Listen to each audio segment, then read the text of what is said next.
Hello everyone, আজকে আমার প্রথম ভিডিও আর আমি ভীষণ এক্সাইটেড। এই চ্যানেল শুরু করার একটা কারণ আছে, আমি চাই তোমাদের সাথে আমার নিজের এক্সপিরিয়েন্স, মিস্টেক আর নলেজ শেয়ার করতে।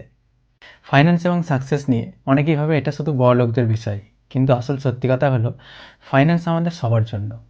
আমি 2012 সাল থেকে জব করছি, মাসে স্যালারি পাই, কিন্তু সবসময় একটা কোশ্চেন মাথায় আসতো, শুধু চাকরির ইনকামে কি ফিউচার সিকিউর হবে? তাই আমি ট্রেডিং শুরু করলাম।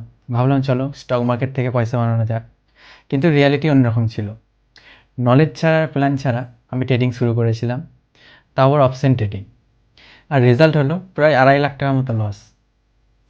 প্রথমে আমি ভেঙে পড়েছিলাম, বাইরে বেরোনো বন্ধ করে দিয়েছিলাম, মানুষের সাথে মেশা বন্ধ করে দিয়েছিলাম।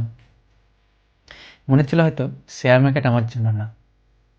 কিন্তু ধীরে ধীরে বুঝলাম আসলে প্রবলেম মার্কেটে ছিল না, প্রবলেম ছিল আমার নলেজে। তখন থেকে আমি বই পড়তে শুরু করলাম, কোর্স করলাম, সাকসেসফুল ইনভেস্টারদের ফলো করলাম। ধীরে ধীরে আমি শিখলাম টাকা মানে শুধু ইনকাম করা না, এটা একটা সিস্টেম যেটা ঠিকভাবে ম্যানেজ করতে হয়। তারপর আমি ঠিক করলাম যে ভুলটা করে আমার লস হয়েছে সে ভুলটা আর দ্বিতীয়বার করব না। আর তখন থেকেই আমি ইনভেস্টমেন্ট শুরু করলাম, কোনো রকম লিভারেজ ছাড়া। এই লসের কথাটা ফার্স্ট টাইম ইউটিউবে শেয়ার করলাম। আগে সাহস পাইনি কাউকে বলতে, এখন যেহেতু লসটা রিকভার হয়ে গেছে তাই তোমাদের সাথে শেয়ার করলাম। তাহলে এখন প্রশ্ন, এই চ্যানেল কেন?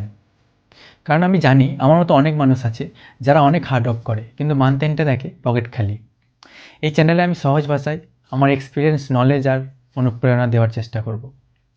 আমি বিশ্বাস করি ফাইন্যান্স বোরিং না, বরং এটা একটা এক্সাইটিং যদি সঠিকভাবে শেখা যায়। আমার ভিডিও থেকে যদি 5টা মানুষেরও হেল্প হয় তাহলে আমি নিজেকে অনেক সফল বলে মনে করব। তাহলে এই ছিল আমার জার্নি আর আমার ভিশন। যদি তোমার ভালো লেগে থাকে তবে অবশ্যই সাবস্ক্রাইব করো যেন পরের ভিডিও মিস না করো। ভিডিও দেখার জন্য অনেক অনেক ধন্যবাদ। তোমার জীবনে যেন সবসময় শান্তি, সুখ আর সাফল্য আসে। আমিন।